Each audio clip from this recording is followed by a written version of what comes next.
जिसने उनको पकड़ा था, जिसने वो आदेश दिया था उनको पकड़ने का। ऐसे चलता है भाई, कमाल है। और लोगों को समझ में नहीं आता, क्यों? एजुकेशन सिस्टम उनका है। तो भोजन तैयार है, लेकिन ये एक दो सवाल है, इनको पूरा कर लेते हैं, फिर भोजन की तैयारी हो रही है आपकी, भोजन करते हैं। तो ये समझ में आ गया आपको? लेकिन फिर भी भारत ने क्रायोजेनिक इंजन बना लिया, अपना क्रायोजेनिक इंजन बना लिया। भारत ने अपना सुपर कंप्यूटर बना लिया जब अमेरिका ने मना कर दिया। किसने बनाया? विजय भटकर ने। राजीव गांधी गए अमेरिका में, राजीव भाई का वो व्याख्यान सुनना आप, भारत के विश्व को देन। भारत ने जो है ना ब्रेन ड्रेन बहुत जबरदस्त है उनका, जरूर सुनना आप। तो विजय भटकर जी जो साइंटिस्ट थे, जब अमेरिका ने मना कर दिया हम नहीं देंगे सुपर कंप्यूटर, ये जो आधुनिक सिस्टम आज चल रहा है सुपर कंप्यूटर के ऊपर चल रहा है। एआई भी सुपर कंप्यूटर से रन होता है, ये मोबाइल ये सुपर कंप्यूटर का। तो जब उन्होंने भी, विजय भटकर ने कहा, बोले यार तुम रोते क्यों हो प्रधानमंत्री को, तुम बताओ हम बना देते हैं उसमें क्या है। तो उन्होंने कहा कि तुम बना दोगे? मतलब भारत के प्रधानमंत्री को इतना यकीन नहीं है कि भारत का वैज्ञानिक बना सकता है। क्यों? क्योंकि गुलामी जो जिस एजुकेशन सिस्टम से पढ़ करके आया है ना यार, वो भी तो यहीं से पढ़ करके निकला है, वो भी इंसान है। वो बाहर देख के चकाचौंध हो गया है, जैसे एयरपोर्ट पे देख के भारत का गांव का आदमी चकाचौंध हो जाता है, वो वहां की चकाचौंध को देख के बोलो रे भाई ये तो बहुत आगे लोग हैं, बहुत तगड़े लोग हैं। क्योंकि उसको विज्ञान और तकनीकी के अंतर का पता नहीं है, विज्ञान किसको कहते हैं, तकनीकी किसको कहते हैं।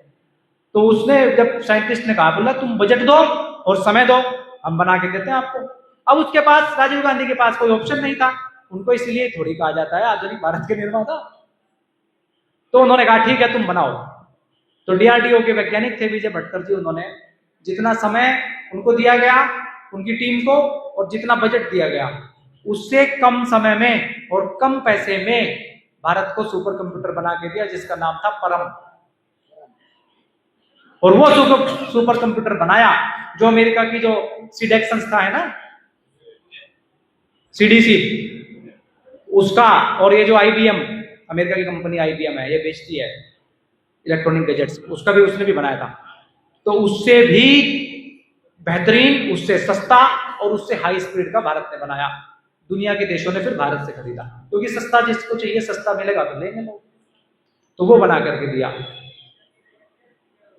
वो साइंटिस्ट आज भी हैं विजय भटकर जी, राजीव भाई के अच्छा मानते हैं।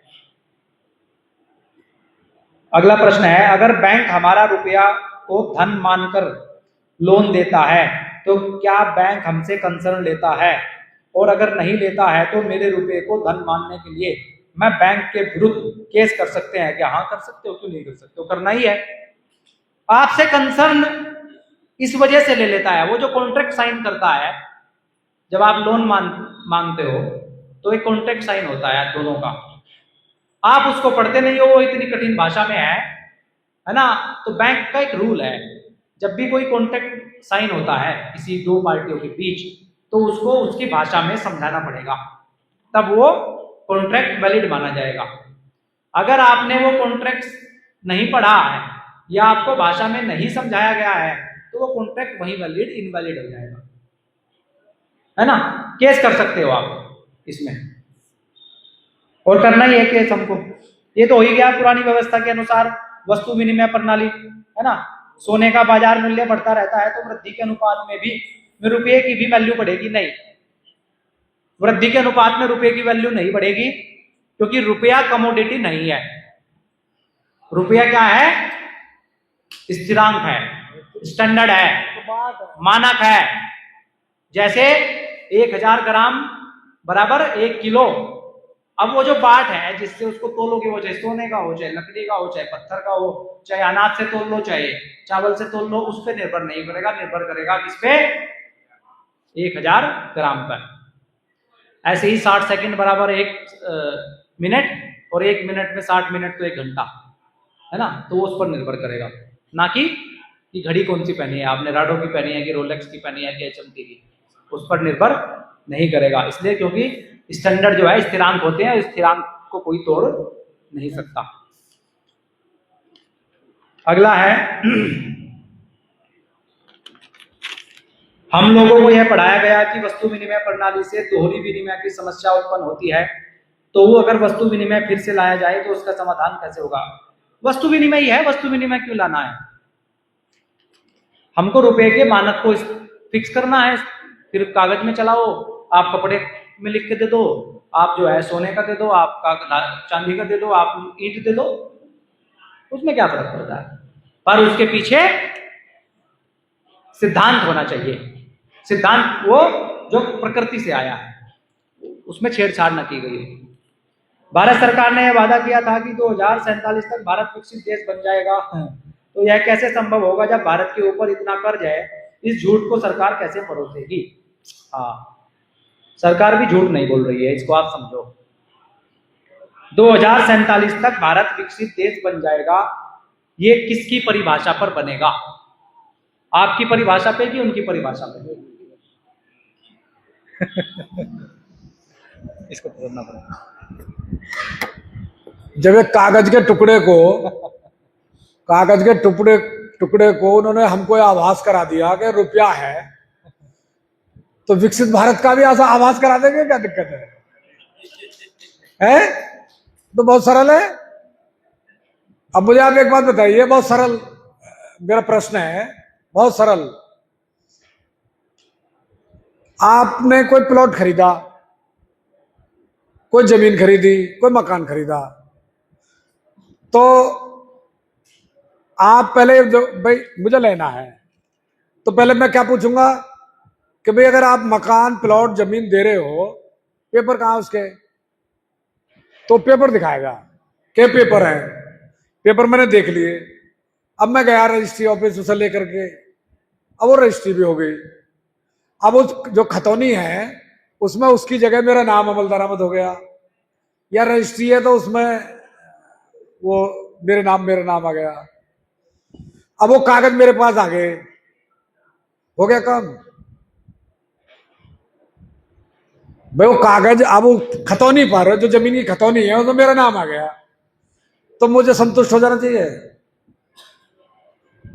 अरे संतुष्ट तो जब है वो जिस जमीन की खतौनी है वो जमीन मेरे कब्जे में आएगी तभी तो, या उसको ही मैं जाके वहां अपने अलमारी में, सेफ में, तिजोरी में उन कागजों को रख लूं कि जी संतुष्ट है, मैं इतनी जमीन का मालिक हूं, और जमीन है नहीं, वो जमीन का पता नहीं है। तो इसी तरह हमने जो नोटों की, या जिनके पास भी है, या जो भटक रहे हैं बैंक से ले करके नोटों की गड्डियों को, कि साहब बैंक के नोटों की गड्डी आ गई, अब हम तो इनसे कमाएंगे और देंगे। तो वो जो आप कमाओगे बैंक से नोट लेकर के, नोटों की गड्डी लेकर के, अब जो कमाओगे, अब वो जो आपकी कमेर है, जो मेहनत है, ऊर्जा है, उत्पादन है, वो जीरो हो गया, क्योंकि उसने तो कागज दिया, और आपकी जो प्रॉपर्टी है उसने वहां वो मॉर्गेज कर ली, बंधक रख ली एग्रीमेंट के माध्यम से। अब आपकी जमीन तो प्रॉपर्टी वहां चली गई, संपत्ति वहां चली गई, उसने दे दी हमको कागज। अब उन कागजों को लेकर हम बड़े संतुष्ट हैं। अब उन्हें चुकाने के लिए, जो कागज दिए चुकाने के लिए हमारी ऊर्जा लग रही है, हमारा समय लग रहा है, हम बच्चों से अलग हैं, हम भगे फिर रहे हैं उसके लिए। उसने तो केवल, अब तो कागज भी नहीं छापता, डिजिट लिख दे, अब उसके लिए हम भगे फिर रहे हैं। वो ठीक वैसे ही है, हमको उन कागज के बदले में, भाई ये तो जमीन के कागज हैं, इनका क्या करें, जमीन कहाँ हमारी वो तो बता। तो रुपए के कागज हैं, रुपया दिया नहीं उसने, और हम रात दिन कमाते कमाते और उसको चुकाने पे लग रहे हैं, चुकेगा है नहीं। हमारी समय इसलिए भागम भाग है, ना किसी के पास समय है, कुछ नहीं, मतलब पूरी भगम भग्गा इस तरह की है कि व्यवस्था ही ऐसी बना दी है उन्होंने, और केवल हमको आभास करा दिया रुपया है, केवल आभास। तो विकास का भी आभास करा देंगे क्या? करा ही रखा। इसमें मैं आपको बता दूं, ये एक प्रश्न और है इसके बाद, छोटा ही है। तो इसमें क्या है ना, आपको ये समझना पड़ेगा, उन्होंने ये जो खेल खेला है ना कि विकसित देश, विकासशील देश, थर्ड वर्ल्ड कंट्रीज, अमीर देश, गरीब देश, ये खेला है उन्होंने पूरा डेफिनेशन के हिसाब से। डेफिनेशन उन्होंने तय करी है, आपने तय नहीं करी है। अमेरिका क्या विकसित देश है? पढ़ाया जाता है ना आपको कि अमेरिका विकसित देश है। अगर अमेरिका विकसित देश है तो वहां सबसे ज्यादा अपराध क्यों है? सबसे ज्यादा महिलाएं असुरक्षित कहां है? सर्च कर लो। अमेरिका के अंदर सबसे ज्यादा बलात्कार कहां होते हैं? अमेरिका के अंदर सबसे ज्यादा जो अमेरिकन थे, नेटिव अमेरिकन, उनका खात्मा कहां हुआ है? अमेरिका के अंदर। अमेरिका तो खिचड़ी देश हो गया है, कोई फ्रांस से, कोई कहीं से, कोई भारत से, कोई पाकिस्तान से, दूसरे लोगों का समूह तो है वहां, लेकिन अमेरिकन नहीं है। 8% भी नहीं है, सिमट कर रह गए हैं। दो रेड इंडियंस जो थे, जो अमेरिका के मूल नागरिक है, वो है नहीं है वहां। 8% तो भारत में है। भारत में तो सभी है, भारत में बाहर के नहीं है ना। भारत में तो वो बता रहे हैं कि 8% है कागजों के हिसाब से, तो वहां नहीं है। अमेरिका में अमेरिकन को काम नहीं है, तो क्या पैमाना है आप बताओ जरा। विकसित होने का पैमाना तो बताओ।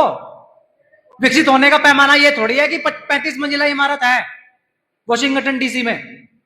विकसित होने का पैमाना ये थोड़ी है कि अमेरिका के राष्ट्रपति के पास जो है व्हाइट हाउस है, और व्हाइट हाउस की सुरक्षा प्रणाली इतनी जबरदस्त है कि वहां हवा में मक्खी भी नहीं जा सकती। ये थोड़ी पैमाना है कि वहां पेंटागन में अलग अलग वो लगी है ऑटोमेटिक गन्स, अगर कोई जहाज आएगा तो वो अपने आप एक्टिव होकर के उड़ा देंगे उसको। ये थोड़ी पैमाना है।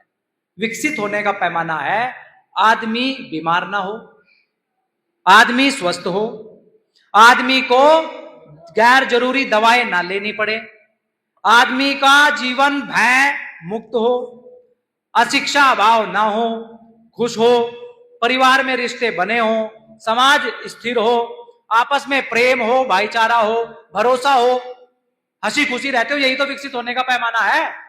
कि या ये है कि आज अमेरिका की हालत ये है दोस्तों कि वहां केमिकल फर्टिलाइजर्स डाल करके जमीन, बहुत बड़ी मात्रा में जमीन बंजर हो गई है, एबंडेंट हो गई है। आप वहां जाओगे ना अगर अमेरिका में खाना का जहर इतना ज्यादा है। क्यों? क्योंकि डेफिनेशन को तय किया है उन्होंने अमेरिका के जरिए। उनको समझना है आपको। ये उन्होंने, मैं किसको बोल रहा हूं? पहले उन्होंने हथियार बनाया ब्रिटेन को, इंग्लैंड को,